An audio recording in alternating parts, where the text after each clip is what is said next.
nature sends them into the world scentless. It will take this youngster days to develop the fragrance so welcome to hunters.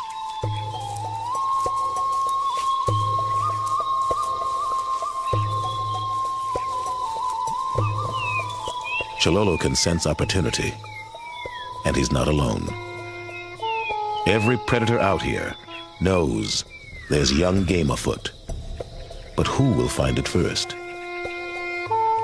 The lack of scent is a great thing for the fawns.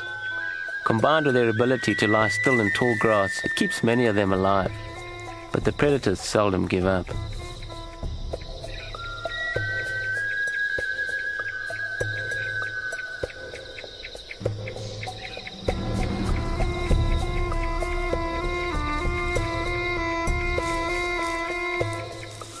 Searching for mother's milk, a fawn breaks the spell.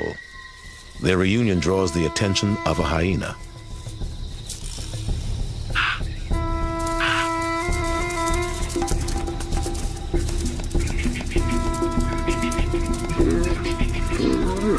Hyenas have the stamina to chase prey until it drops, provided they can keep their target in sight.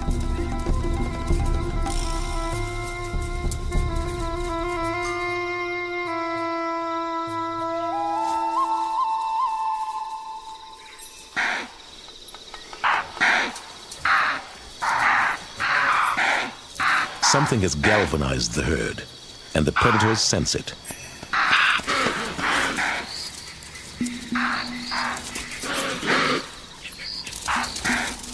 The hyena tracks the herd.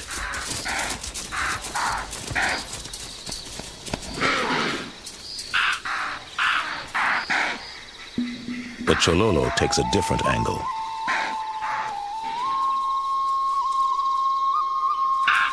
It's a lone female. Perhaps there's a fawn to be found.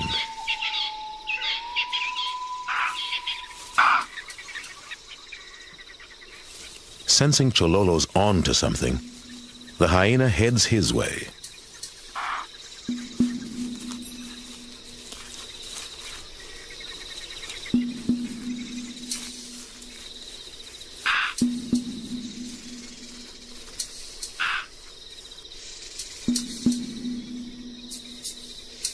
But Chololo's nose keeps him one step ahead, leading him on, until he runs into Beauty with a kill.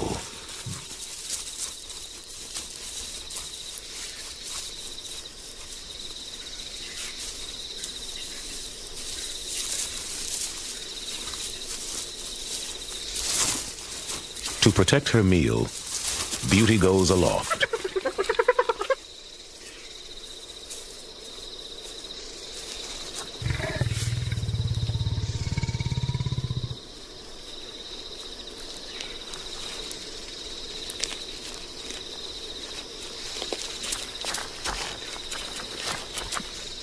The hyena lingers, unwilling to concede defeat. That is, until Chololo has had enough of his presence.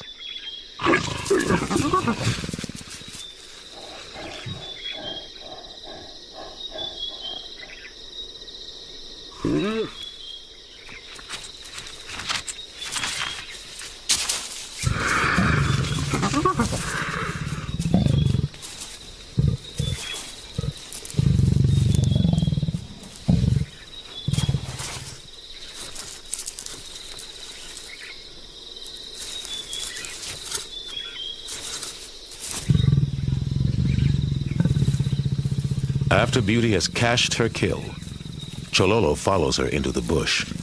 She may be ready to mate.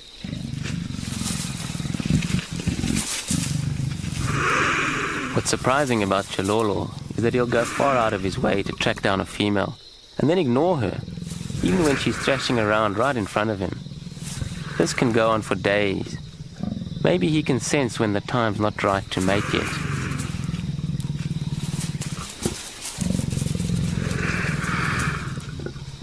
In fact, neither leopard is quite ready to expend the energy needed for mating. Chololo sets off on his solitary path, leaving Beauty to lull.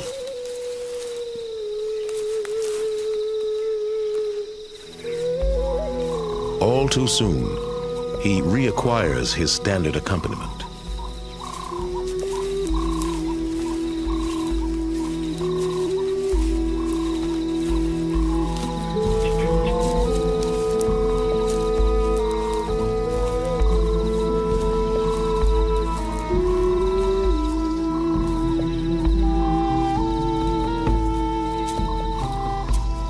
After a while, tired of the hyena's hectoring, he settles down for a rest.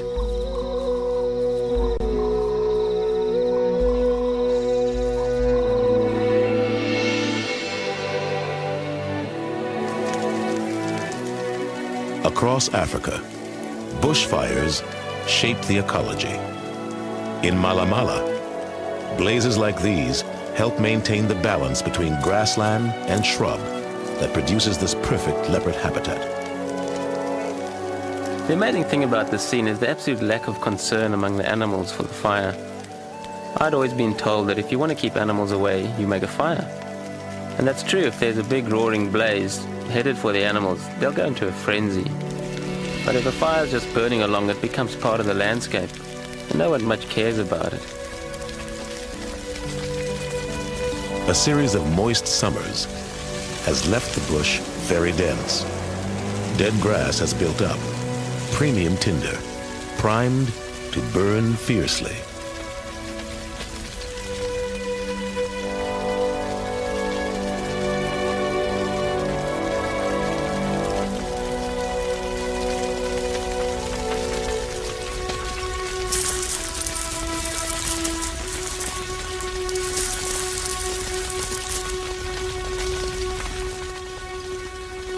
Conflagrations like this can last for weeks, flaring when daytime winds fan the embers and fading at night.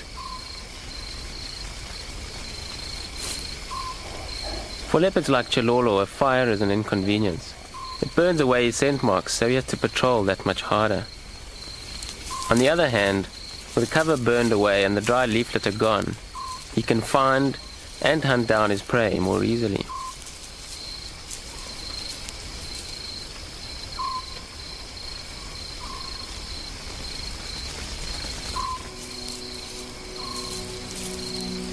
As he calmly patrols this hellish landscape, Chololo has heat of a different sort in mind. He's about to achieve another stripe of adulthood. Mating time has come.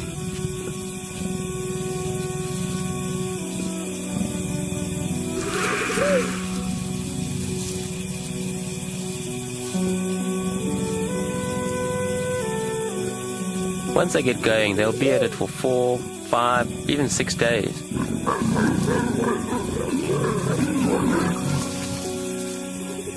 Chilolo keeps moving through his territory, and the female follows him, even when they leave her territory. The entire region is their honeymoon suite. They'll mate, wander, mate again, oblivious to the changing scene.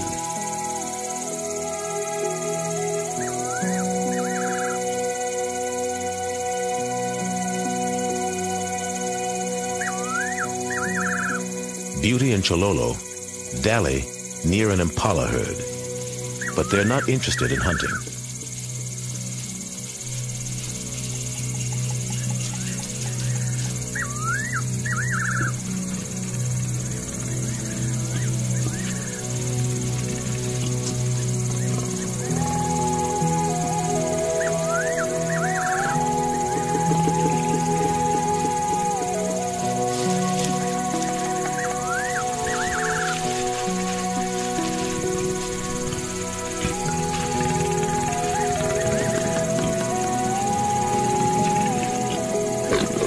Their mating cries unnerve the antelope. When the herd can contain the tension no more, impala scatter every which way.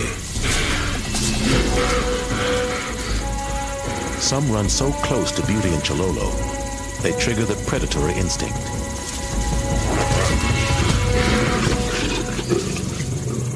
By chance, the two latch onto the same luckless impala. I'd never seen this sort of collaboration before. Normally he'd chase her off, but maybe he's more tolerant because they're mating. But as quickly as Chololo and Beauty collaborated, they're competing again.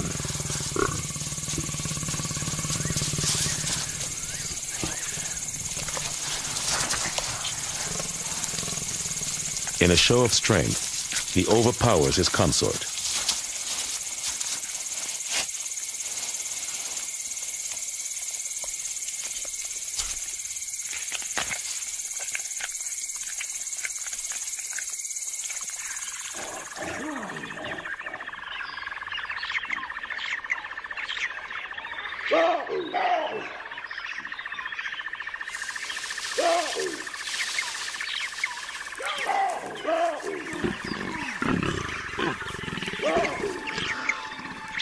The next day, as their mating marathon nears its end, Chololo begins to pull away from Beauty.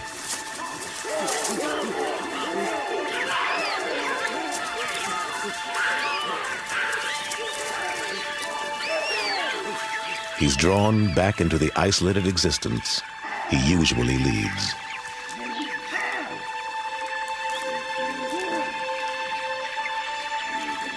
Even ensuring the survival of the species doesn't exempt him from the work required to preserve his place as the main leopard in this corner of Mala Mala.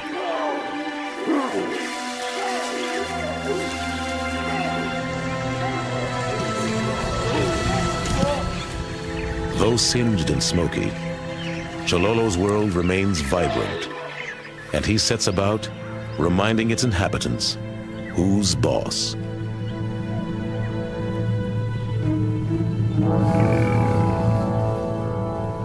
It seems a neighboring male was all set to annex a portion of Chololo's turf, but that plan was hatched with Chololo away. Now he's back. At the point where two leopards' territories meet, there's a sort of fixed line, and then there are these overlapping zones that both cats wander in and out of. They probe and test constantly, trying to see how far they can push things, until the other guy says, back off. One thing is clear. This is Chololo's territory, and none of it will be ceded without a fight.